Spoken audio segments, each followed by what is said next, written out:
La séance est reprise.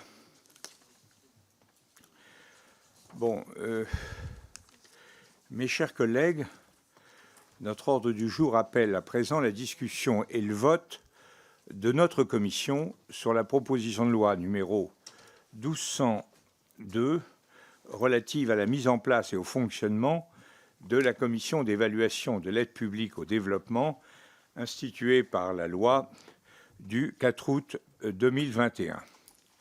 Ce texte a été déposé à mon initiative le 10 mai 2023, après avoir reçu la co-signature de 41 collègues émanant de tous les groupes politiques de notre présent dans cette commission. Alors, je n'ai pas l'intention de me substituer à notre rapporteur, Maud Gattel, et vous présenter le contenu de cette proposition de loi. Je voudrais simplement brièvement rappeler le contexte qui a conduit à son dépôt et les circonstances qui justifient son inscription à l'ordre du jour de notre Assemblée. Comme vous le savez, comme vous le savez tous, le Parlement a profondément, par la loi du 4 août 2021, a profondément renouvelé le cadre et les principes de la politique française d'aide au développement. C'est une loi, je vous le rappelle, qui avait été votée quasiment à l'unanimité et avec un accord en commission mixte paritaire avec le Sénat. L'une des mesures les plus remarquées et les plus novatrices de ce texte a été la création d'une commission d'évaluation de l'aide publique au développement. Or, un peu moins de 2 ans et demi après la promulgation de la loi, cette commission n'a toujours pas été installée. Les raisons de cette situation ont trait à certaines contradictions contenues dans l'article 12 de la loi, contradictions entre l'article 12 de la loi et les mesures réglementaires d'application qui ont été prises au printemps 2022, alors que nous étions en train de batifoler dans les campagnes. Il convient aujourd'hui de lever ces contradictions pour assurer la mise en œuvre conforme à l'esprit qui avait guidé le législateur de 2021. Alors, à titre personnel, j'ai longtemps espéré que le dialogue avec le gouvernement permette de trouver une issue qui respecte les prescriptions et souhaits de notre Assemblée. J'ai entamé des discussions, puis le temps s'écoulant, je me suis résolu à déposer la proposition de loi 1202 afin de montrer notre détermination. En fait, nous avions un problème précis qui est que la Cour des comptes, pour des raisons qui lui sont propres et sur lesquelles je n'ai pas à me prononcer, estimait que le texte de la loi, tel qu'il avait été adopté, lui réservait un rôle qui n'était pas conforme à la mission qu'elle estime devoir remplir dans ce type de fonction. On disait que pratiquement que la commission d'évaluation était adossée à la Cour des comptes, qui en assurait le secrétariat, mais on maintenait, on disposait dans la loi que le président de cette commission d'évaluation était élu par les membres de cette commission, c'est-à-dire par les experts et les parlementaires qui en font partie. Le premier président de la Cour des comptes, avec lequel j'ai eu des échanges qui ont longtemps été cordiaux, ils le sont redevenus. Ils le sont redevenus. Oui, ils le sont redevenus parce qu'il y avait simplement une situation très simple, c'est que la Cour des comptes se fait de son rôle et du rôle de cette commission, elle le voyait comme quelque chose d'équivalent au comité sur les prélèvements obligatoires ou au Conseil des finances publiques, c'est-à-dire un organisme associé à elle et présidé par le premier président. Ça nous paraissait tout à fait possible comme montage, mais ce n'était pas celui qui était fixé par la loi. Nous avions voté, nos collègues du Sénat et nous, ensemble, pour un système différent. Et alors, tout le problème a été de savoir comment on réajusterait les choses. On pouvait modifier le décret, on pouvait modifier la loi. Le gouvernement qui a été tardivement, mais très nettement sensible à notre préoccupation, a estimé que le mieux, c'était effectivement de nous laisser modifier de façon extrêmement limitée, mais la rapporteure va vous exprimer ça tout à fait précisément, la loi, que c'était donc dans un climat de consensus assez grand avec, avec la Première ministre, que nous abordons cette étape. Donc on fera une modification. Je ne vais pas déflorer le rapport de Madame Gatel sur ce plan-là. L'idée étant d'aller, après tant d'attentes, aussi vite que possible, et pour un texte transpartisan, le groupe MoDem que j'ai sollicité avec l'accord des membres du bureau s'est offert à proposer d'accueillir ce texte de loi au début comme premier texte dans sa niche du 18 janvier.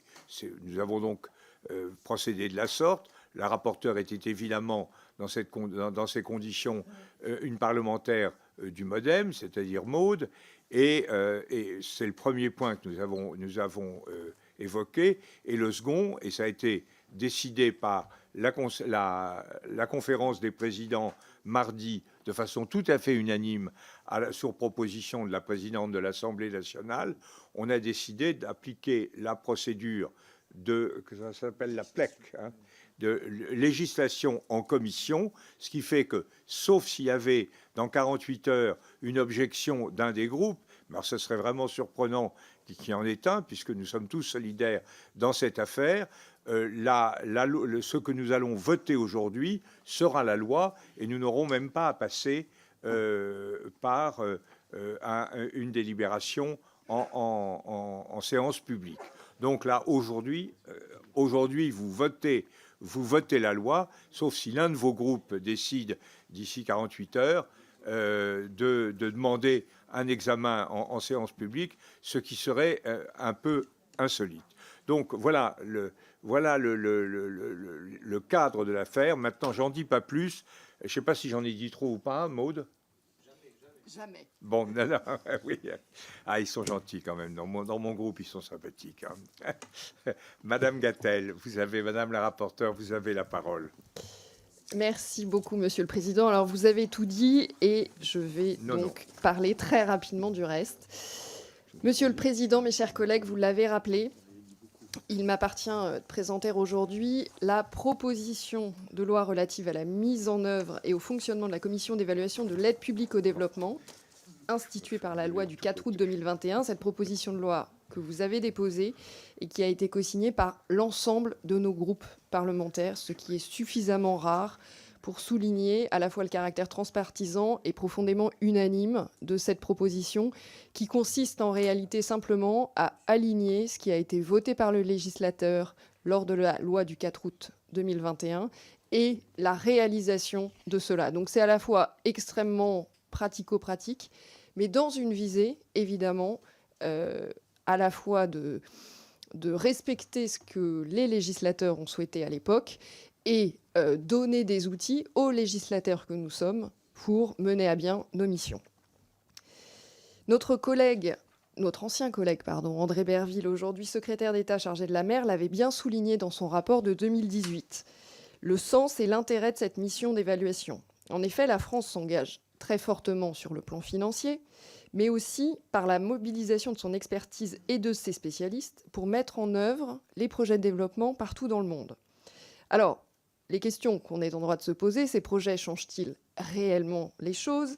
Atteignent-ils leurs objectifs? Peut-on mesurer leur impact? Le taux de mortalité, par exemple, maternelle et infantile, recule-t-il?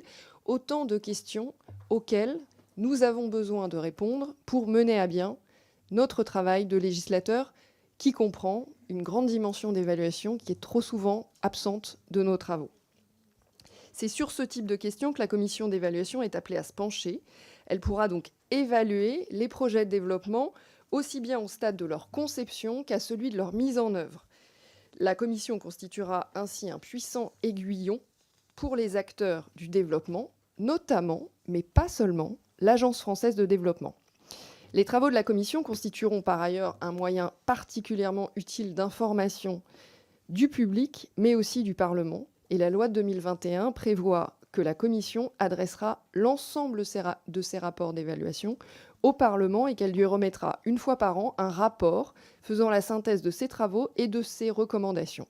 Alors, vous le savez, ce type d'organe d'évaluation existe chez beaucoup de nos partenaires et voisins, comme par exemple au Royaume-Uni, réputé pour son pragmatisme, l'ICAI, l'Independent Commission for Aid Impact. Ajoutons qu'avec les volumes qu'atteint désormais notre aide au développement, on parle de plus de 15 milliards d'euros en 2022, et avec la gravité des enjeux auxquels nous sommes confrontés, il est important que nous puissions mener une véritable politique d'évaluation de l'aide publique au développement. C'est à la fois nécessaire et urgent. Et c'est la raison d'ailleurs pour laquelle les législateurs, à l'unanimité, avaient soutenu la création de cette commission d'évaluation dans la loi de 2021. Pour autant, 2 ans et demi plus tard, elle n'a pas été mise en place. Alors le président a évoqué les raisons pour lesquelles cette commission n'avait pas été mise en place, qu'on pourrait résumer en fait en un décalage entre ce qu'a souhaité le législateur et les mesures d'application qui ont été envisagées par le gouvernement. Le législateur avait proposé que cette commission d'évaluation soit adossée à la Cour des comptes, mais n'avait pas pour autant souhaité qu'elle en soit intégrée, dans la sphère de la Cour des comptes. Il avait au contraire insisté sur sa nécessaire indépendance, notamment dans l'organisation de son programme de travail et sur la manière de mener à bien cette évaluation. Son président, et c'était prévu dans la loi, devait être élu à la majorité par ses membres, et le rôle de la Cour des comptes devait se limiter à en assurer le secrétariat. Or, dans le décret d'application qui a été pris par le gouvernement en mai 2022, on s'écarte sensiblement de la conception qui avait prévalu les travaux des législateurs. Il prévoit ainsi la présence au sein du collège d'experts de 2 magistrats de la Cour des comptes, dont son premier président. Et il prévoit une élection du président de la commission à l'unanimité et non plus à la majorité. Ce qui, en réalité, implique qu'on donne cette présidence par définition au premier président de la Cour des comptes, ce qui n'était pas l'objectif du législateur initialement. L'idée de ce décret, c'était d'assimiler la commission d'évaluation aux organismes associés à la Cour des comptes, tels que le Haut Conseil des finances publiques ou encore le Conseil des prélèvements obligatoires, qui sont présidés par le premier président et finalement qui rentrait à la fois dans le giron de la Cour des comptes, mais aussi dans la manière organisationnelle dont la Cour des comptes finalement appréhende ces organismes qui lui sont associés. L'orientation ainsi donnée à la Commission par le décret tend à conférer à cette instance une tonalité qui est essentiellement le contrôle de la régularité de l'argent public, alors même que le Parlement avait souhaité l'investir d'une mission beaucoup plus large, touchant à l'efficacité et à l'impact des projets et des stratégies d'aide publique au développement. La Cour des comptes, n'étant pas désireuse de se voir adosser une commission dont elle n'aurait pas, à l'inverse des autres organismes associés, la supervision, il est apparu nécessaire de trouver un autre adossement. Et la solution du ministère des Affaires étrangères, qui est institutionnellement le chef de file de l'aide publique au développement, nous a paru s'imposer. C'est au ministère des Affaires étrangères, qui est par ailleurs rattaché le secrétariat d'État chargé du développement, aujourd'hui confié à Chrysoula Zacharopoulou, et c'est bien le ministre ou la ministre des Affaires étrangères qui porte les projets de loi en matière d'aide publique au développement, comme l'a fait en son temps Jean-Yves Le Drian, que nous avons eu l'honneur de recevoir tout à l'heure. La Direction générale de la mondialisation, qui est en charge du développement au ministère de l'Europe et des Affaires étrangères et que j'ai auditionné, m'a confirmé qu'ils étaient tout à fait prêts à assumer cette responsabilité. Alors, la présente proposition de loi, elle place la commission d'évaluation auprès du ministère chargé des Affaires étrangères et pour ce qui concerne ses modalités de fonctionnement, prévoit que son secrétariat est assuré par la direction générale de ce ministère en charge du développement international, ce qui est tout à fait en ligne avec ce qu'est l'aide publique au développement. Quant aux déclarations d'intérêt des experts, elles devront être remises au secrétariat général du ministère pour éviter et prévenir évidemment tout conflit d'intérêts. La proposition de loi précise aussi de manière plus explicite les missions de la commission, en soulignant notamment que les évaluations pourront porter sur les projets aussi bien ex ante qu'ex post, c'est-à-dire de leur élaboration à la mise en œuvre, ce qui est une précision par rapport au vote de la loi du 4 août 2021. Et en accord, bien évidemment, avec les souhaits du législateur. La proposition de loi n'a pas d'autre objet que ceci, et c'est pourquoi je suis particulièrement reconnaissante à l'égard des groupes de n'avoir pas rouvert ici des débats concernant l'APD, qui sont absolument et parfaitement légitimes, mais que nous pourrons avoir dans d'autres occasions. Il était important, en effet, de ne pas remettre en cause les différents équilibres trouvés et faire en sorte que cette proposition de loi, co-signée d'une manière on ne peut plus partisane, puisse trouver une suite directement opérationnelle et opérante, parce que c'est bien l'intérêt des législateurs que nous sommes que de pouvoir avancer sur la mise en place de cette commission d'évaluation qui pourra très rapidement mener à bien ces travaux qui nourriront nos débats sur l'aide publique au développement. Alors, vous l'avez compris, je vous appelle bien sûr tous à voter en faveur de ce texte et songeons à l'intérêt qu'il y aura pour nous lors de l'examen des prochains projets de loi de finances, notamment sur les missions aide publique au développement, lorsque nous nous pencherons sur ces crédits, de pouvoir bénéficier des premiers résultats des travaux d'évaluation de cette commission tant attendue. Je vous remercie. Je vous remercie, Madame la rapporteure, de ce rapport extrêmement précis. Je voudrais simplement faire deux très rapides observations avant de donner la parole au groupe. La première, c'est de dire que dans cette affaire, effectivement, nous avons un objet extrêmement circonscrit. Pourquoi ? Parce que cette loi a été votée à l'unanimité par les deux assemblées à l'issue d'une commission mixte paritaire. Donc nous ne voulons en aucune façon modifier cette loi. Ce que nous voulons, c'est que le décret d'application puisse la respecter, et respecter notamment le principe de l'élection du président de la commission d'évaluation. Et c'est pourquoi je m'associe au remerciement de Madame la rapporteure aux collègues qui ont bien voulu retirer leurs amendements, car nous ne voulons pas réouvrir la boîte de Pandore. Nous avons eu un accord très net, unanime, dans les deux assemblées, en commission mixte paritaire. Le gouvernement s'est prêté également à cette modification importante et a décidé de ne pas s'y opposer, ce qui est une bonne chose. Mais nous avons un contrat, si vous voulez, qui est volontairement limité. Ça, c'est la première remarque que je voulais faire. La seconde remarque, c'est bien pour dire que quand on adosse au ministère des Affaires étrangères, il ne faut pas se tromper sur la nature de cet adossement. En aucune façon, c'est une autorité de tutelle. En aucune façon.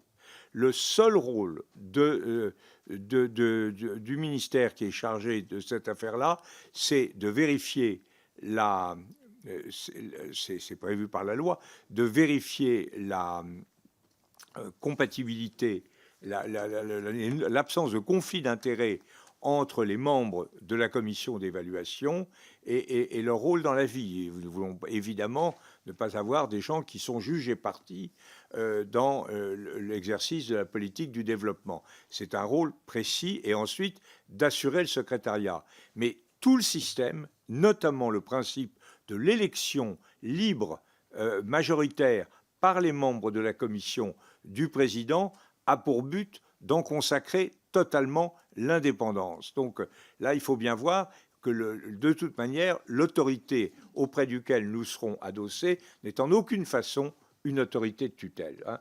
On est bien d'accord sur ces... Je voulais éclairer ces deux termes du débat. Maintenant, je donne évidemment la parole au groupe, et d'abord à M. Guillaumard pour Renaissance. Merci Monsieur le Président, merci Madame la rapporteure pour vos travaux sur cette loi qui est attendue par notre commission. Après des négociations que vous avez rappelées, elle permet de doter notre politique d'aide au développement d'un outil d'évaluation performant. Initialement prévu par la loi du 4 août 2021, la mise en place de cette commission d'évaluation a souffert d'un retard important que vous avez souligné également. Ce délai est d'autant plus dommageable que notre politique de coopération internationale et de développement bénéficie actuellement d'un élan positif confirmé par une trajectoire budgétaire particulièrement ambitieuse. Afin de surmonter ces obstacles posés par l'association de la commission d'évaluation avec la Cour des comptes, des démarches de médiation avaient été menées sous l'égide de la Première ministre, et ces efforts visaient à atteindre un compromis qui assure le respect de la vision originelle du législateur, faire de la commission un organe d'appréciation de l'adéquation de notre politique d'aide au développement, plutôt qu'une instance de contrôle des fonds publics déployée dans le cadre de l'APD. En intégrant la commission d'évaluation au sein du ministère responsable de la politique d'aide publique au développement et en délimitant clairement ses fonctions centrées sur l'analyse de la pertinence et de la conformité, tant sur le plan financier qu'en regard de notre politique étrangère, cette proposition de loi clarifie le cadre opérationnel de la commission d'évaluation, permettant ainsi de dissiper l'incertitude qui pesait sur l'opérationnalisation de la commission d'évaluation. Je vais y arriver. C'est donc pour cette raison que le groupe Renaissance votera en faveur de cette proposition de loi. Je vous remercie, monsieur le député. Madame la rapporteure, vous avez quelque chose à ajouter, à part vos remerciements à monsieur Guillaumard? Alors, effectivement, je vous remercie, chers collègues. Et vous avez tout à fait bien résumé, c'est vraiment dissiper le malentendu. Malentendu aussi sur, et j'ai essayé d'expliquer, sur l'appréhension de la Cour des comptes. Ce n'était pas une mauvaise volonté de leur part, c'est un schéma organisationnel qui est leur par rapport aux organismes associés. Donc, ils ont l'adossement du secrétariat implique un certain nombre de choses dans l'organisation opérationnelle de la Cour des comptes. Sauf que ça allait effectivement à l'encontre de ce qu'a souhaité le législateur, d'où cette nécessité de sortir pour retrouver l'esprit initial du législateur de 2021 et en même temps de donner, à partir de demain, des outils supplémentaires pour évaluer la politique d'aide au développement dont on a bien besoin, comme vous le soulignez, en raison de la montée en puissance de cette politique. Merci, Madame le rapporteur. Pour le Rassemblement national, Madame Hamelé. Je vous remercie, Monsieur le Président. Nous considérons au Rassemblement national que cette proposition de loi démontre le déni de démocratie évident de la part du gouvernement au sujet de l'évaluation de l'aide au développement. Notre commission a ainsi été poussée à proposer une nouvelle loi transpartisane, alors qu'une première loi très claire avait déjà été adoptée. Je ne reviendrai pas sur l'imbroglio législatif que nous avons tous suivi, qui nous a choqués et qui nous amène aujourd'hui à discuter de cette proposition de loi qui, en réalité, n'a pas lieu d'être. Puisque, comme cela a été dit et écrit dans l'article 12 de la loi du 4 août 2021, il est clair, je cite, « La Commission élit son président parmi ses membres ». Par ailleurs, il est évident que le premier président de la Cour des comptes, qui contrôle les finances de l'Agence française du développement, ne peut pas en même temps appartenir de droit à la Commission qui entend évaluer l'efficacité des décisions prises, notamment par ce même organisme. Si l'on prend de la hauteur, cette passe d'armes entre le gouvernement et notre commission trahit en fait l'absence de volonté de l'exécutif en matière de transparence des comptes publics. Aujourd'hui, nous refusons de tomber dans le piège de la majorité qui voudrait nous faire porter le chapeau de l'inaction gouvernementale. Ce n'est pas l'Assemblée qui décrète des dispositions réglementaires contraires à la volonté du législateur, c'est le gouvernement. Nous n'avons pas, chers collègues, à voter une nouvelle loi là où l'Assemblée a déjà légiféré. Le Rassemblement national refuse de cautionner les abus de pouvoir de l'exécutif. Nous nous abstiendrons donc de voter ce texte. Il est important pour notre commission d'être ferme sur sa position. Le seul fait durable que l'on constate année après année, c'est l'augmentation inconditionnelle des crédits alloués à l'aide au développement sans mettre en place les moyens qui doivent permettre d'évaluer leur efficience, et en particulier la traçabilité des fonds dédiés aux organismes d'aide multilatérale. Le groupe Rassemblement national propose depuis longtemps le renforcement de la tutelle du Quai d'Orsay sur toute notre politique d'APD, y compris l'AFD. Tant que le pilotage politique de l'APD fera défaut, il sera vain de chercher à en évaluer l'efficacité. On évalue une politique publique à l'aune d'objectifs politiques clairs. Il est donc urgent de fixer de nouveaux objectifs à l'APD, en particulier de nouvelles lignes rouges. Nous devons également couper les financements accordés aux États hostiles à la France ou refusant la réadmission de leurs ressortissants. Pour faire simple, la limitation de l'aide publique au développement doit être réservée aux pays amis de la France. Je vous remercie. Madame la rapporteure.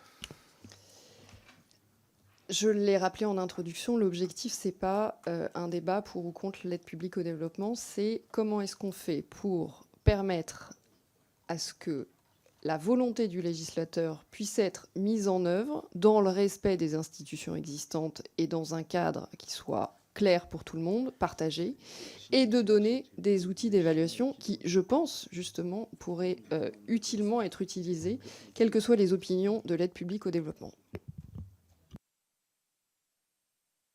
Je vous remercie. Je crois simplement utile de rappeler que cette loi avait été effectivement portée, cette proposition de loi, notamment par deux membres du Rassemblement national, qui étaient M. Buisson et M. Falcon. Mais surtout, moi je comprends très bien, même si vous mettez une nuance de sévérité peut-être plus forte que d'autres collègues, vos reproches à l'égard du gouvernement. Mais je trouve que là, ce qui est en cause, c'est notre capacité à nous autres parlementaires, et notamment à cette commission, de faire entendre sa voix et de veiller à un respect strict de la loi qui a été votée par nous. C'est ça le seul enjeu. Les critiques du gouvernement, ça, chacun peut en faire, et c'est tout à fait logique. Mais là, ce qui était en cause, c'est simplement qu'on avait des dispositions réglementaires qui contredisaient ce que nous avions voté, Sénat et Assemblée nationale ensemble. Et le texte qui vous est proposé vise simplement à faire prévaloir ce qui est la ligne voulue par le Parlement dans ces deux assemblées, le Sénat et l'Assemblée nationale, et conformément à ce que nous voulions dans cette commission. Donc je crois que c'est simplement ça. Nous défendons ici les prérogatives parlementaires et le respect de la loi. Je crois qu'il ne faut pas voir autre chose, ce qui, je comprends très bien votre attitude par ailleurs. Chacun dans nos groupes, dans les groupes, peut avoir une appréciation critique sur tel et tel aspect de la politique du gouvernement ou sur l'ensemble de cette politique. Ça, c'est tout à fait légitime. Mais là, l'objet est beaucoup plus circonscrit, beaucoup plus limité, mais à mon avis, très important. C'est-à-dire que cette commission, en soutenant cette proposition de loi, en votant cette proposition de loi, cette commission assure son propre respect, le propre respect de ses décisions et le respect du Parlement par le gouvernement. C'est rien d'autre. Madame Le Boucher, pour la France insoumise. Merci, Monsieur le Président. Madame la rapporteure, 2 ans après l'adoption de la loi de programmation relative au développement solidaire et à la lutte contre les inégalités mondiales, l'examen de cette proposition de loi nous apparaît essentiel afin de permettre au Parlement de jouer pleinement son rôle dans notre aide publique au développement. Le CICID s'est tenu cet été en catimini sans que les parlementaires n'y soient associés et a acté des reculs sans précédent à rebours de la loi 2021, notamment le report de 5 ans de l'atteinte de l'objectif des 0,7% du RNB, le passage à une politique dite d'investissement solidaire et durable, ou encore l'abandon de la priorité accordée aux droits de l'enfant. Avec le projet de loi des finances 2024, le gouvernement n'a pas été en reste, actant une stagnation des crédits à rebours des cibles de la loi 2021, stagnation imposée, je le rappelle, via une série de 49.3. La proposition de loi que vous portez, et dont plusieurs d'entre nous sont co-signataires, permet donc au Parlement de reprendre sa juste place dans la définition de notre politique d'aide publique au développement. Pour atteindre ces objectifs d'efficacité et de solidarité, notre APD doit être régulièrement évaluée. C'est pourquoi la commission d'évaluation de l'APD constitue un rouage essentiel de notre politique de solidarité internationale. Néanmoins, les décisions prises dans les derniers mois nous alertent et nous poussent à demander une réorientation impulsée par le législateur. La filiation de la commission d'évaluation à la Cour des comptes, ainsi que le décret du 6 mai 2022, semblent indiquer un glissement de cette commission vers un contrôle purement financier des projets menés. Le décret s'éloigne de la volonté du législateur en prévoyant l'élection à l'unanimité du président de la commission, tout en organisant une prééminence de la Cour des comptes au sein du Collège des experts indépendants, où deux postes sont réservés à ces magistrats. S'il est évident que la bonne utilisation de l'argent public doit être évaluée, une évaluation purement comptable ne pourra jamais permettre à la commission d'évaluation de remplir pleinement son rôle, évaluer notre APD, tirer des enseignements de ses échecs et succès et contribuer à l'améliorer, afin que celle-ci puisse servir au mieux les besoins des populations et la protection des biens communs. Le groupe LFI-NUPES soutient ainsi la proposition visant à rattacher la commission et son secrétariat au ministère de l'Europe et des Affaires étrangères. Fidèle à notre engagement pour la défense d'une politique d'APD forte, notre groupe votera pour cette proposition de loi. Dans un esprit de co-construction, nous appelons également Monsieur le Président et Madame la rapporteure à enrichir le texte sur la base de nos propositions. Le Collège des experts indépendants représente une formidable opportunité pour des personnalités diverses, issues par exemple du monde de la recherche ou de la société civile. Nous insistons ici sur la nécessité que les organisations non gouvernementales, qui sont plus proches des besoins des communautés et du terrain, soient représentées dans le Collège des experts. Aujourd'hui et le 18 janvier, nous aurons la possibilité de faire évoluer notre politique d'APD vers plus d'efficacité, de transparence et de justesse. Je vous remercie, Madame la députée. Madame le rapporteur. Merci beaucoup de vos propos et du caractère constructif dont vous avez fait preuve par rapport à ce qu'est ce texte. J'entends vos préventions. On a eu l'occasion d'en discuter avec la ministre en charge lors d'une réunion de notre commission et notamment post-Cicide. Les législateurs en 2021 partageaient absolument l'idée selon laquelle l'évaluation ne devait pas se faire uniquement à l'aune d'un point de vue financier. Et elle devait être beaucoup plus large. Il y a la dimension financière, bien évidemment, mais c'est aussi le sujet de l'impact. Mesurer l'impact de notre aide publique au développement est absolument majeur pour réorienter si nécessaire et pour faire en sorte d'avoir des éléments concrets pour prendre part à un certain nombre de décisions. Je voulais revenir spécifiquement sur la question des ONG, des organismes.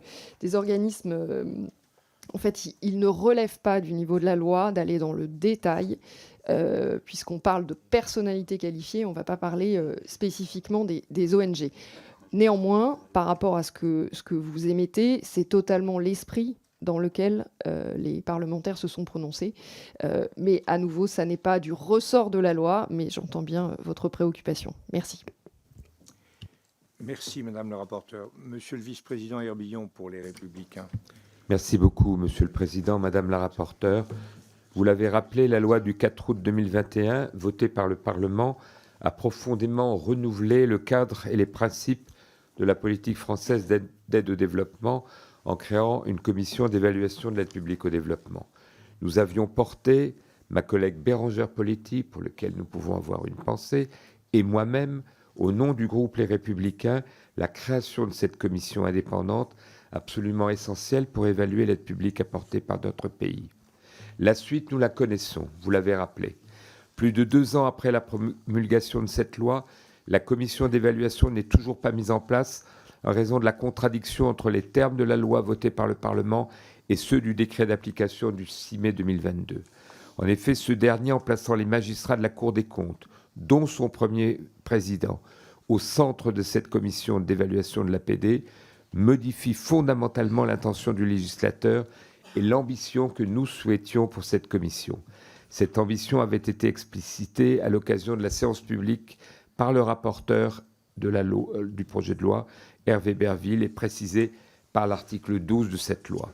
Si cette loi indiquait que les modalités de fonctionnement de la commission seraient précisées par décret, il est parfaitement regrettable que le décret du 6 mai 2022 se soit permis de modifier fondamentalement la composition de cette commission d'évaluation, mais également le rôle de celle-ci en la réduisant à un contrôle essentiellement financier des projets et des programmes menés dans le cadre de l'aide publique au développement.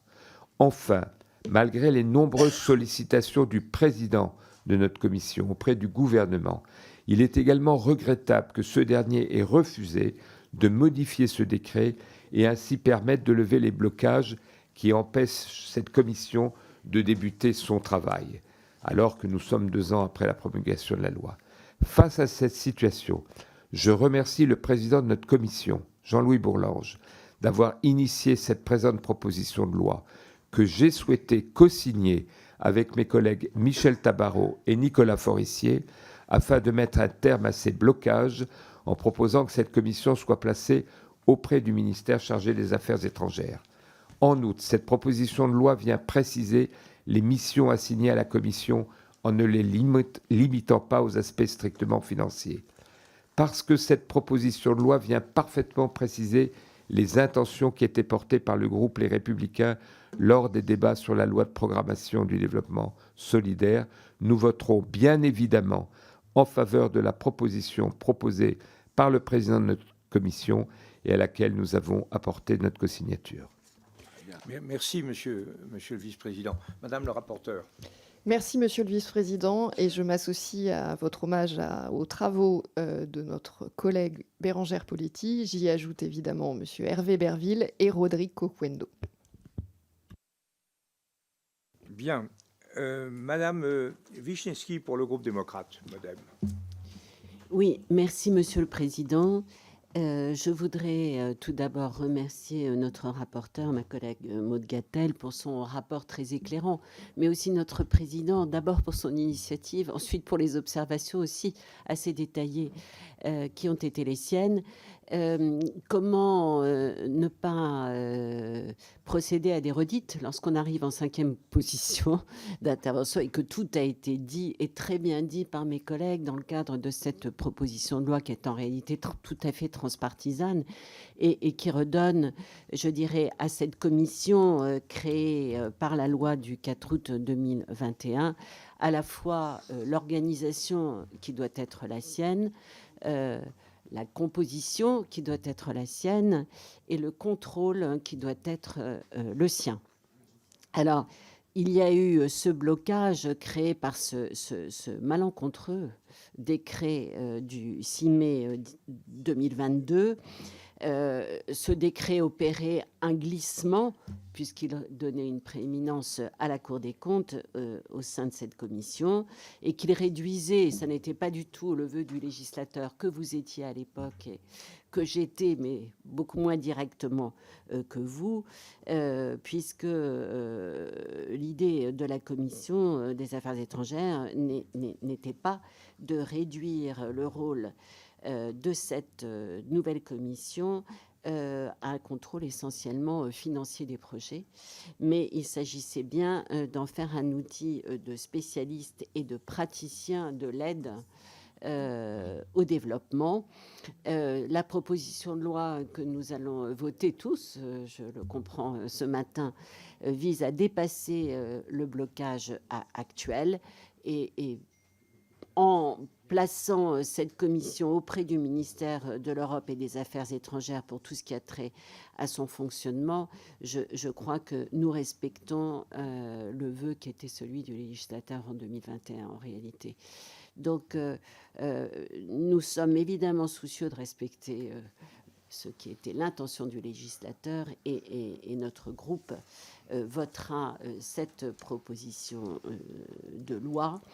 Et je rappelle que le poids financier de l'aide au développement est de 15,3 milliards.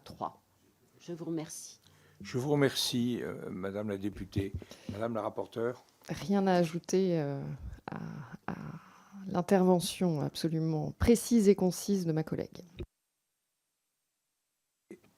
Maintenant, c'est Monsieur Potier qui nous fait l'amitié d'être des nôtres pour le groupe socialiste. Chers collègues, vous avez la parole. Merci, Monsieur le Président. Merci, Madame la rapporteure, pour votre accueil dans cette commission. En fait, je reviens, parce qu'on avait été très présent avec les socialistes, avec mon collègue Alain David, dans la loi LOPSI. Et j'avoue que cette loi qui a été adoptée le 4 août 2021 est des meilleurs souvenirs de la dernière mandature. Un exemple extraordinaire d'élévation du niveau du débat politique.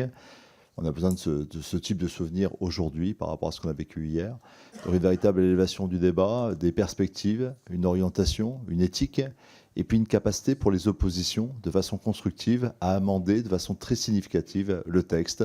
Je me souviens d'une douzaine d'amendements que nous avons fait adopter sur une seule santé, sur la question foncière, sur des données qui nous tenaient à cœur et qui, je pense, continuent à irriguer le travail de développement. Ça a été une fierté commune et je voulais donc revenir sur ce débat parce qu'effectivement, une des pierres angulaires, c'était la capacité à vérifier que ce qu'on dit se fait et que ce qu'on fait correspond à la volonté du législateur. Cette commission est donc cruciale. Et si nous sommes ici, c'est en fait, je le dirais sans ironie, c'est une loi pour faire respecter la loi que nous avions déjà adoptée. Je ne vais pas revenir sur le caractère un petit peu étonnant de ce processus, mais en tout cas, c'est le seul qu'on ait trouvé. Et le groupe socialiste, sans ambiguïté, va le soutenir.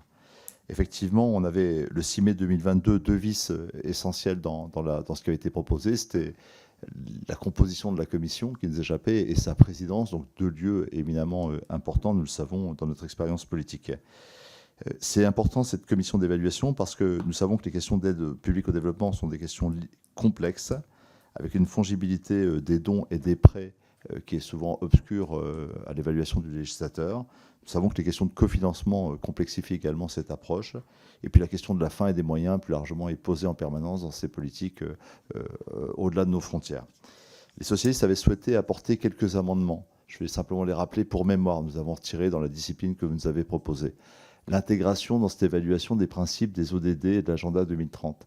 Celle, bien sûr, de la prise en compte des processus multilatéraux et notamment de l'instrument de voisinage prévu par la communauté, par l'Union européenne. L'intégration des savoirs tiers et des systèmes de gestion de ces savoirs, avec notamment l'intégration des savoirs académiques et ceux des ONG et des think tanks. Mais vous nous dites que c'est dans l'esprit de la loi et que ça sera respecté par la Commission. J'insiste sur deux derniers points, Monsieur le Président, Madame la rapporteure, sur lesquels peut-être une évaluation est encore possible avant de passer au vote. C'est la première, vous allez me dire qu'elle est à coup sûr ne mérite pas d'être inscrite dans la loi, mais pour nous, le plus important, c'est la mise en cohérence de toutes les politiques de la puissance publique française et pas seulement avec celle de l'APD. Et le deuxième point sur lequel j'insiste, c'est que dans votre formulation, et ça m'a étonné, j'ai relu une dizaine de fois, vous proposez d'évaluer leur efficacité tant sur le plan financier que vis-à-vis des priorités de la politique extérieure, etc. Or, vous mettez sur le même plan un moyen et une fin. La proposition que nous formulions dans un amendement que nous avons retiré, mais qu'il est encore temps d'intégrer, était de dire que nous voulions évaluer l'efficacité, Monsieur le Président, sur le plan financier, au vu des priorités de la politique extérieure de la France, etc. Ça nous semblerait, c'est pas une sémantique oiseuse, hein, c'est vraiment, ce serait beaucoup mieux formulé si nous le faisions ainsi, et je suis sûr que ça correspond à vos attentes. Mais nous n'en faisons pas une question de principe, et avec Alain David et tout le groupe socialiste, nous soutenons cette initiative, quoi qu'il en soit. Merci. Je vous remercie. Il y a, je comprends très bien votre point de vue, hein, mais formellement, ça pose problème. Allez-y, Madame la rapporteure. Merci beaucoup. Du caractère constructif dont vous avez fait preuve. Et je sais qu'on est au-delà du sujet de l'aide publique au développement. Toute cette commission partage la nécessité à la fois de faire respecter ce que nos prédécesseurs ont voté et de s'outiller pour être plus pertinent aussi dans notre manière d'évaluer la politique d'aide au développement. Alors, par rapport à vos principales préoccupations, comme le Président l'a évoqué, l'objectif est vraiment de ne pas rouvrir un débat et plutôt de pouvoir avancer pour lever les impasses qui ont plusieurs origines. Je crois que l'objectif, c'est pas de pointer du doigt tel ou tel, c'est vraiment de comment est-ce qu'on avance, et c'est l'objectif de cette proposition, pour veiller à ce que tout le monde soit bien aligné pour pouvoir enfin mettre en place cette commission d'évaluation. Sur votre dernière proposition, c'est vraiment rédactionnel. Alors, j'entends ce que vous dites. C'est rédactionnel, mais franchement, moi, je ne le lis pas comme vous. C'est-à-dire que je vois ce que vous voulez dire, mais pour moi, la manière dont c'est écrit, c'est exactement ce que vous voulez dire. Voilà. Mais parce que, effectivement, c'est l'évaluation, elle doit être à l'aune des politiques, de la politique publique, de l'aide publique au développement, telle que le souhaite notre pays. Et il y a évidemment une dimension financière, parce que par définition, quand on parle de plus de 15 milliards d'euros, il y a une dimension financière qui vient s'ajouter à tous les autres types d'évaluations. Mais sur les mots utilisés, moi, je n'y vois pas beaucoup de différence. Mais en tout cas, je sais qu'on est tout à fait aligné sur ce besoin de tout mettre en cohérence. Et à nouveau, je tenais à vous remercier du caractère constructif de votre action. Je vous remercie. Je crois que notre collègue Potier a parfaitement compris que notre objectif n'est pas, dans cette affaire, de modifier le texte de la loi, mais de faire respecter la loi qui a été votée. C'est ça l'objectif de ce. Sur l'interprétation, je suis d'accord avec la rapporteure. Je pense que les deux piliers sont là. Évidemment que le contrôle financier, que l'équilibre financier doit être présent derrière des décisions, mais évidemment aussi que les enjeux globaux de développement et de la politique française de développement sont au cœur de cette affaire. Je crois que l'équilibre est là. Monsieur, pour le groupe Horizon, monsieur le député de Seine-Maritime, monsieur Battu. Merci, monsieur le Président, madame la rapporteure. Donc, le comité interministériel de la coopération internationale et du développement qui s'est réuni le 17 juillet 2023 a acté une transformation des objectifs de notre politique de développement. Cette transformation comprend le report à 2030 de l'objectif de consacrer 0,7% du RNB français à l'APD, l'abandon de la liste des pays prioritaires au profit d'une cible de 50% de l'effort financier bilatéral vers les pays les moins avancés, et la définition de nouveaux indicateurs axés sur les énergies propres et sur l'action en faveur du changement climatique. Il est essentiel que le Parlement joue pleinement son rôle dans l'évaluation et l'efficacité de la cohérence, de l'impact et de la durabilité des politiques publiques françaises de développement. Il est dommageable que les travaux de la commission d'évaluation instituée par la loi du 4 août 2021 n'aient pas encore pu commencer, puisqu'il aurait permis de conserver la transparence, la redevabilité et l'évaluation des changements actés en juillet dernier. Pour permettre à cette commission d'évaluation d'exister, il convient de renforcer la cohérence de la loi du 4 août 2021. Si la commission veut pouvoir aller au-delà d'un simple contrôle financier réglementaire de l'APD française et se saisir pleinement de son rôle d'évaluation des politiques publiques, elle ne peut dépendre de la Cour des comptes, comme le prévoit le décret précisant ses modalités de fonctionnement. Il convient donc de repréciser ses missions et de placer son secrétariat auprès d'un organe différent. Le groupe Horizon Apparenté soutient en conséquence le placement de la commission d'évaluation de l'APD auprès du ministère des Affaires étrangères et votera donc en faveur de cette proposition de loi. Je vous remercie, monsieur le député. Madame la rapporteure.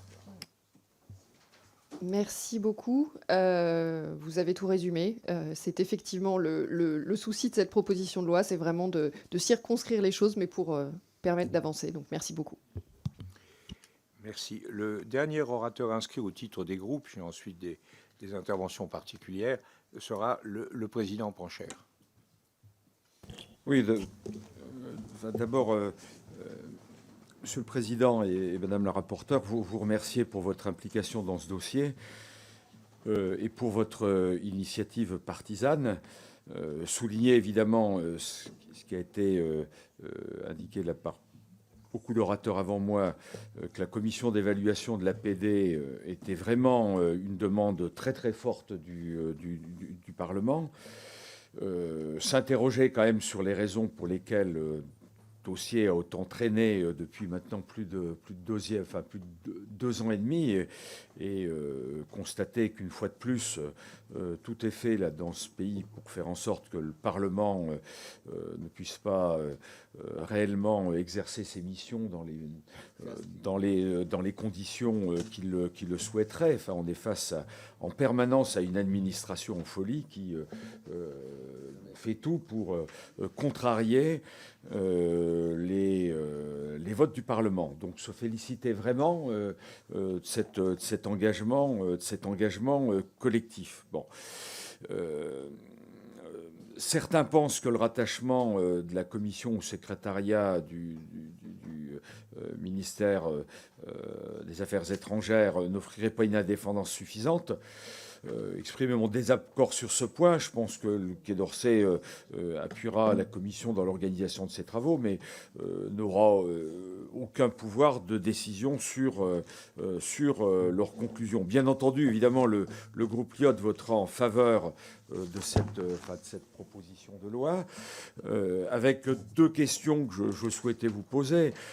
Pourriez-vous nous rappeler, Monsieur le Président, précisément les échanges que vous avez eus avec le gouvernement et la Cour des comptes et qui vous ont persuadé que le premier président de la Cour entendait se soustraire à une élection libre?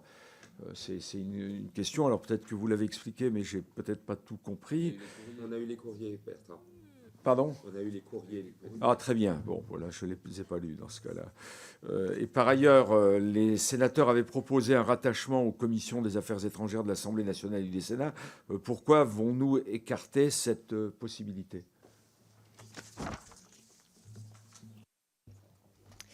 Merci beaucoup, Monsieur le Président. Plusieurs choses. D'abord, je crois que c'est vraiment l'honneur de notre Assemblée que de veiller à ce que nous votons soit effectivement mis en œuvre.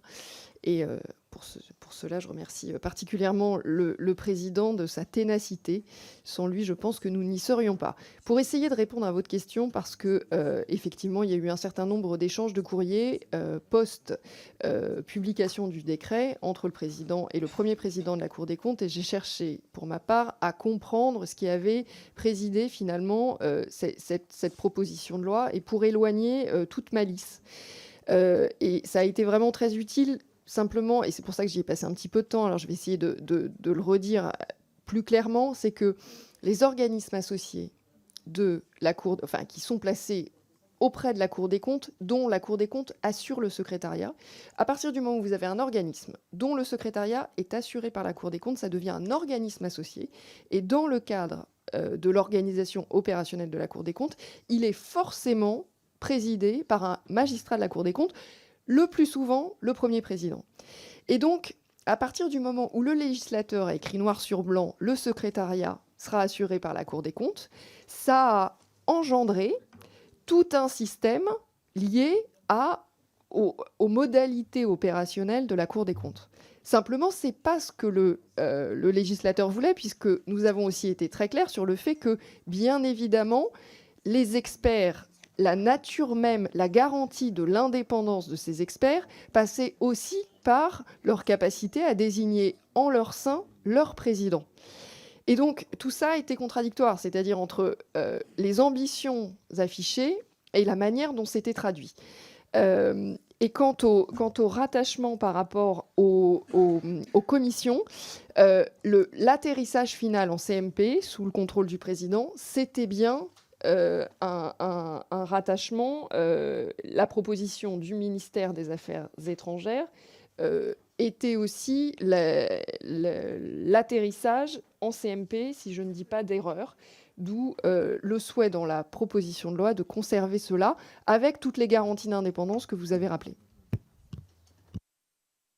Sur ce dernier point, le rattachement à des commissions parlementaires n'aurait pas été très adéquat, parce que le rattachement signifie une sorte d'émanation de la commission, un bras séculier, un bras technique d'expertise de la commission. Or, ce qui a été totalement surinterprété dans le décret d'application, c'est le rôle de ce secrétariat. C'était vraiment, dans les dispositions de la loi, ce n'était rien qu'une simple domiciliation technique. Il fallait bien qu'il y ait quelqu'un qui dise si M. Untel avait effectivement bénéficié des crédits de l'AFD pendant un certain nombre d'années, etc., ce qui le rendait, je donne cet exemple, ce qui le rendait difficile en termes de compatibilité d'exercer les fonctions de membre de la commission, et puis d'autre part un simple secrétariat. C'est ça, c'était ça qui était dans la loi. Monsieur Berville avait très très fortement insisté en tant que rapporteur et avec un accord général sur le fait que la commission d'évaluation était un organe totalement indépendant et que c'était pour ça que son président était élu par elle.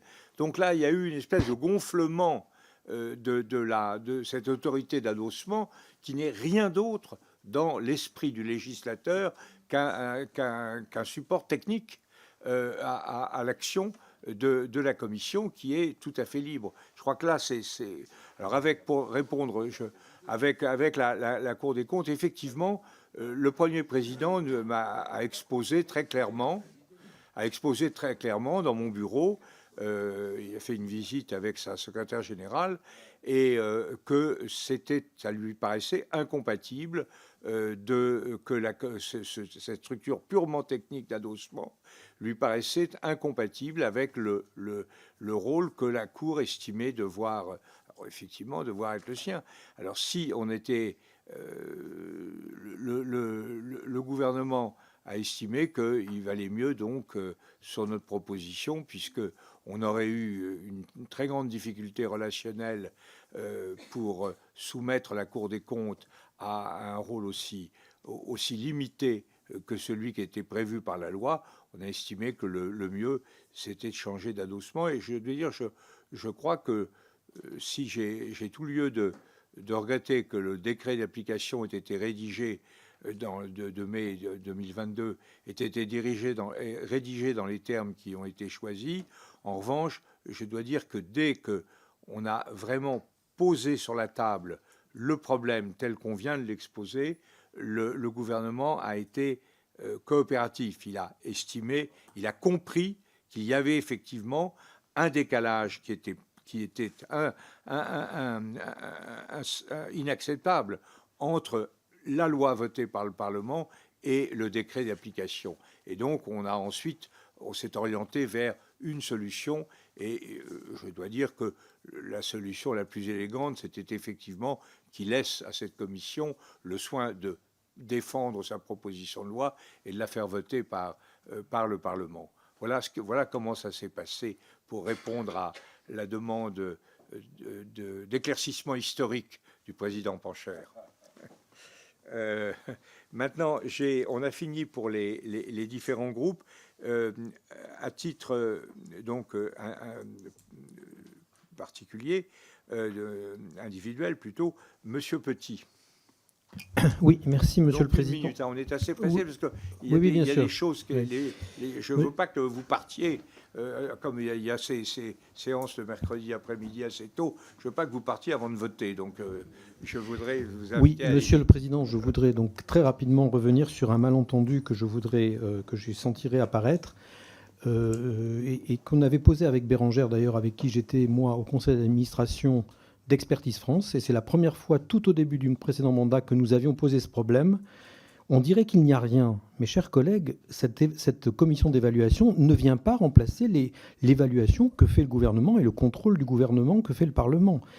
Nous sommes présents dans tous les conseils d'administration et nous prenons des décisions au nom de cette commission dans tous les conseils d'administration, avec mon collègue Potier, avec ma collègue Amangoli. Il y a des collègues qui sont au conseil d'administration d'Expertise France. Cette commission ne vient pas nous regarder par-dessus l'épaule. Par contre, je rappelle, mes chers collègues, et c'est là le plus gros malentendu, l'APD, ce n'est pas l'État, ce n'est pas l'administration de l'État. L'APD, le PLF, c'est 30% de l'APD, ce que nous votons et que nous devons contrôler en tant que parlementaires. Il y a énormément d'APD qui est fait par les ONG, qui est fait par les municipalités, et c'est ça que cette cette commission va contrôler, harmoniser et reprendre. Ce message est très clair. Madame la rapporteure, vous avez rien à dire. Madame Abo-Mangoli. Merci, Monsieur le Président. Madame la rapporteure, ma question porte sur l'architecture générale de la politique d'aide publique au développement, dite APD, et de la place que pourrait occuper ce comité d'évaluation avec les parties prenantes. Aujourd'hui, l'APD est d'une certaine manière sortie du Quai d'Orsay et s'appuie largement sur l'AFD, l'Agence française de développement, qui, comme tout le monde, dépend des arbitrages de Bercy, en coordination avec Matignon, autour de comités interministériels de la coopération internationale et du développement aux dates aléatoires, le CICID. Ajoutons-y un conseil présidentiel du développement sorti un peu du chapeau et vous obtenez une politique publique de l'aide publique au développement sans véritable consultation a priori, sans cap débattu par le Parlement. Cette commission chargée d'une évaluation a posteriori pourrait-elle à terme être un acteur clé ? Envisage-t-on cette commission comme une base d'appui pour orienter les grandes lignes de l'APD française après 2027? Enfin, petite question supplémentaire, savez-vous comment d'autres pays, particulièrement nos voisins européens, évaluent leur aide publique au développement? Je vous remercie. Madame la rapporteure. Alors, beaucoup de questions intéressantes et je vais essayer de répondre le plus rapidement possible et on pourra échanger par la suite. Alors, oui, l'aide publique au développement dépend de 3 ministères. Le MAE, Bercy et le ministère des Outre-mer. Mais il y a un chef de file, et le chef de file, c'est le ministère des Affaires étrangères.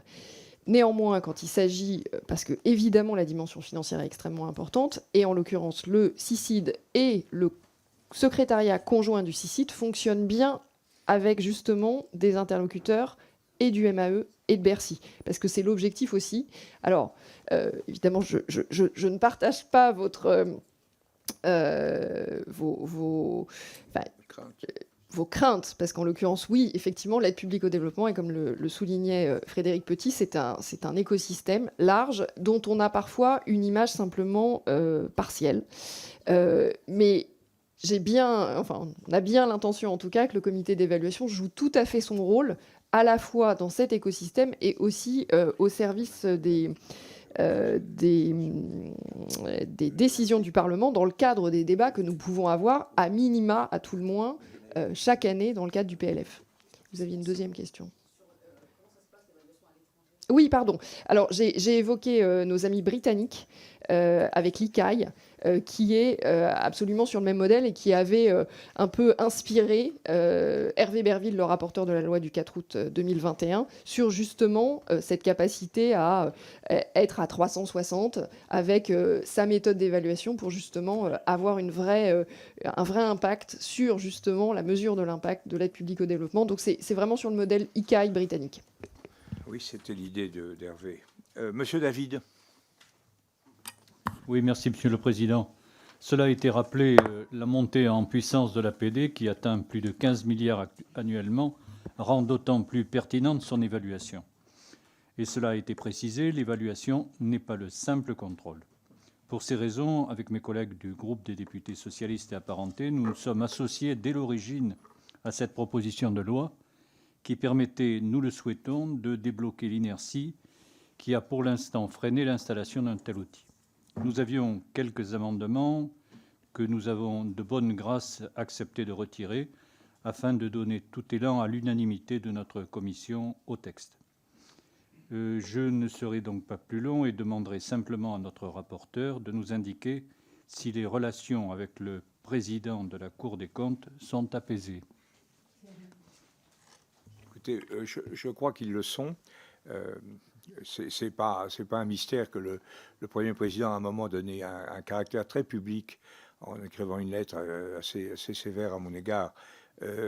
Mais je pense que tout ça s'est rétabli. Et Madame la rapporteure peut répondre mieux que moi, car elle a noué à l'occasion de ce rapport, elle a eu une audition avec les responsables, avec la secrétaire générale de la Cour des comptes. Est-ce que, Madame la rapporteure, vous pouvez en dire un mot? Non, pas du raccommodage. C'était ce que j'ai expliqué tout à l'heure. C'est sur le schéma opérationnel des organismes associés de la Cour des comptes. Donc il y avait une logique, il y avait une logique de la Cour des comptes, mais il y avait un esprit du législateur et l'un n'allait pas avec l'autre. Et au demeurant, quand on leur a bien expliqué ce que le législateur avait voté, il n'était, entre guillemets, pas intéressé pour ne prendre que la partie secrétariat. Donc, aucun problème, pas de volonté de lancer une guerre picrocolline entre ces deux institutions, juste le souhait d'avancer dans le respect absolu de ce qui a été voté par le législateur. C'est un corps auquel j'ai beaucoup d'attachement. Et je dois dire que le point fondamental pour moi, je ne crois pas qu'on puisse reprocher à la Cour d'être uniquement dictée par notre comptables ou financières. Ça n'a jamais été l'esprit de la Cour. Mais là, notre problème avec la Cour posait effectivement sur le fait que la commission d'évaluation n'avait pas été prévue comme telle. C'est tout. La loi s'impose à tout le monde, même au grand corps de l'État. Monsieur François. Je vous remercie, Monsieur le Président, Madame la rapporteure, chers collègues. Depuis plusieurs années, l'aide publique au développement fait l'objet de vives critiques. La conditionnalité, la liste des pays admissibles, les programmes d'action et les montants des aides sont des éléments récurrents du débat public sur ce sujet. En avril 2023, la Cour des comptes a publié un examen comparé portant sur la comparaison des politiques françaises, allemandes et britanniques d'aide publique au développement. Dans ce document, il est notamment noté que l'AFD plaide pour une adaptation au cas par cas de l'exercice de revue afin que l'effort stratégique et les exigences du reporting soient proportionnels aux enjeux. La création d'une commission d'évaluation de l'aide publique au développement semble évidemment être une bonne initiative. Cependant, il est nécessaire d'établir préalablement des critères qui soient stricts pour apprécier au mieux ces aides. L'alinéa 5 de la présente proposition de loi vise à évaluer la pertinence des programmes et projets ainsi que leur efficacité vis-à-vis de l'intérêt à l'étranger de notre pays. Je m'interroge donc sur les détails de cette procédure d'évaluation. Quels sont les critères sur lesquels repose l'évaluation de la pertinence et de l'efficacité des aides publiques au développement? Je vous remercie. Je vous remercie, monsieur le député. Madame la rapporteure. Oui, merci, monsieur le député. Ça fait partie, j'ai listé un certain nombre de sujets auxquels le législateur compte par rapport à cette commission, les types d'interrogations, mais il s'agira, et ça c'est prévu dans le décret, à la commission... Dans la loi, la Commission élabore un cadre d'évaluation permettant de mesurer l'efficacité et l'impact de la politique française de développement solidaire et de lutte contre les inégalités mondiales, étant entendu que la Commission, une fois qu'elle soit nommée, avec à la fois les personnalités qualifiées et les parlementaires, devra déterminer sa méthode de travail. Donc il y a à la fois la partie loi et la partie méthodo qui doit être posée par les membres de la Commission d'évaluation. Oui, je vous remercie. Monsieur Herbillon. Merci beaucoup, Monsieur le Président. Juste un mot quand même sur l'histoire de la Cour des comptes. Vous vous souvenez, Monsieur le Président, vous vous souvenez sans doute que vous aviez demandé au président Moscovici de venir en urgence devant notre commission, et parce qu'il y avait quand même une intention très claire de la part de la Cour des comptes d'avoir un rôle actif, je vais dire ça comme cela, dans la commission d'évaluation. Mais mon intervention n'est pas à ce sujet. Je veux à nouveau saluer votre démarche, Monsieur le Président, dans cette affaire. Mais je dois vous dire que je m'étonne que vous ayez choisi la procédure de PLEC alors que le sujet est important. Le sujet est important parce qu'il s'agit du respect de l'intention du législateur, de la défense des prérogatives parlementaires, de faire respecter la loi qui a été votée, de l'importance que nous accordons à la fonction d'évaluation et de contrôle. Et dans ce cadre-là, l'importance de l'évaluation de l'aide publique au développement. Que pendant 2 ans, il n'y a pas eu de commission d'évaluation. Alors, je m'étonne que vous ayez fait le choix de cette procédure simplifiée, puisqu'aussi bien, à chaque fois, et à juste titre, vous plaidez pour qu'il y ait une visibilité de la Commission des Affaires étrangères et de ses travaux dans l'hémicycle, en regrettant que cette visibilité soit vraiment très réduite. Alors certes, c'est un texte technique, mais c'est un texte technique sur un sujet important. Ce n'est pas uniquement technique, puisqu'il s'agit de respecter l'intention du législateur. Donc je pense, pour ma part, qu'il serait plus judicieux, surtout qu'il y a de surcroît un consensus, apparemment, enfin... Cette proposition de loi du président sera votée, qu'il serait plus judicieux de revenir à l'intention première, qui était que ça fasse l'objet d'un débat rapide, mais d'un débat dans l'hémicycle pour assurer une visibilité dans l'hémicycle à cela, et pas simplement limité à la Commission des Affaires étrangères. Voilà le point sur lequel je voulais intervenir, et en pleine relation avec ce que vous préconisez très souvent, Monsieur le Président. Très bien. Oui, je comprends très bien votre... D'abord, une chose sur la venue de Monsieur le Premier Président de la Cour des comptes ici, elle était due, c'est une des premières décisions, je crois que j'avais été élu la veille ou un truc comme ça quand il est venu, et c'était la conséquence du fait que la Cour des comptes avait fait un rapport sur l'aide au développement qui avait donné lieu d'ailleurs à des échanges, notamment au Sénat, assez sévères assez sévère sur l'action de l'AFD. Je me rappelle notamment le directeur de la mondialisation de l'époque, au Quai d'Orsay, avait assez clairement mis en cause un certain nombre d'investissements de l'AFD en Chine. Et donc il y avait eu ce rapport qui avait été établi, et c'est à ce titre que nous avions souhaité entendre M. Moscovici. Ça n'avait rien à voir avec les perspectives. Peut-être que dans l'esprit de M. Moscovici, ça avait à voir, mais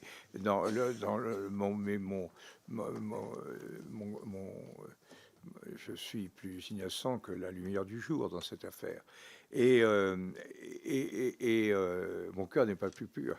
Et deuxièmement, sur la question que vous posez, je crois que vous avez raison de dire que ce n'est pas technique, c'est politique. Mais c'est d'abord, je trouve que c'est un honneur pour notre commission que de voter une loi. C'est notre affaire. Nous sommes un législateur. Je n'ai pas pensé que ça doit être considéré comme une diminution capitis. Au contraire. Et puis, oui, mais deuxièmement, il m'a semblé que ce n'était pas nécessaire d'encombrer l'hémicycle à partir du moment où il y avait un accord complet sur le système et par définition, pas d'amendement, puisque nous avions souhaité que le débat soit circonscrit à ce problème et ne donne pas lieu à une sorte d'effervescence générale. Mais surtout, monsieur le vice-président, je crois que la PLEC n'exclut pas du tout des explications de vote en séance publique. D'après ce qu'on va soumettre ça en séance publique, et les groupes pourront procéder à des explications de vote s'ils le souhaitent. Maintenant, vous pouvez toujours dénoncer la PLEC. Moi, c'est pour moi quelque chose. J'ai trouvé que c'était plus rapide, plus efficace que je ne dirais pas. Je ne dirais pas que j'ai veillé sur la niche du groupe auquel j'appartiens. Mais enfin, je trouve que ce n'était pas nécessaire de refaire un débat alors que nous étions tous sur la même, apparemment sur la même ligne. Enfin, si les groupes ont 48 heures, s'ils veulent un débat en séance publique, il aura lieu. Je ne sais pas d'ailleurs si je pourrais y participer, parce que je vais être sans doute assez handicapé pendant au moins 4 ou 5 semaines à partir de cet après-midi, à la suite d'une intervention chirurgicale à l'œil, ce qui me permettra de vous voir si l'intervention réussit. Actuellement, mes yeux sont ceux de M. Saunier, et qui sont très bons d'ailleurs. Donc voilà comment ça se présente. Non, mais vous comprenez le sens de l'intervention? Oui, très bien. Elle va dans votre sens, dans le sens, à chaque fois, vous déplorez le fait qu'il n'y ait pas de visibilité de la Commission des affaires étrangères dans l'hémicycle.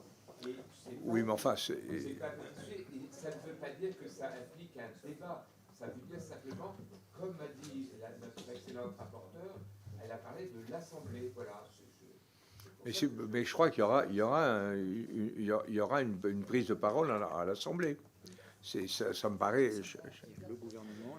Ce que me dit notre excellent chef de division, c'est que sur la PLEC, il y a d'abord une intervention du gouvernement, ensuite une intervention de la rapporteure, ensuite une intervention du président, et ensuite les explications de vote, explications de groupe, c'est tout.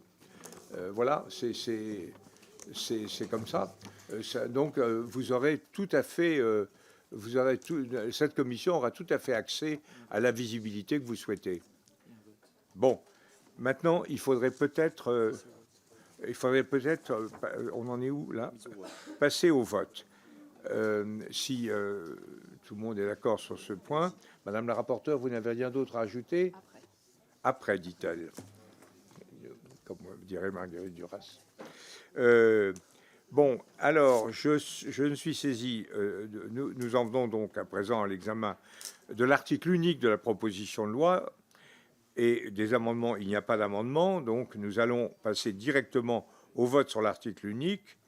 Le vote sur cet article vaudra évidemment adoption ou rejet de l'ensemble de la proposition de loi. Je mets aux voix qui est pour. Qui est contre? Qui s'abstient? Je vous remercie. La commission a adopté la proposition de loi. Qu'est-ce que j'ai encore? Attendez, j'ai encore un tout petit mot à vous dire. Avant, d'abord, il faut que je vous souhaite bon Noël et bonne fête, parce que, chers collègues, oui. Donc, nous poursuivrons nos échanges en séance publique le 18 janvier prochain. Je ne sais pas si j'y serai, mais en tout cas, je ne sais pas si j'y verrai grand-chose si je suis là. Mais je profite de cette dernière réunion, évidemment, pour vous souhaiter à tous d'excellentes fêtes de fin d'année. On en a tous besoin. Hein.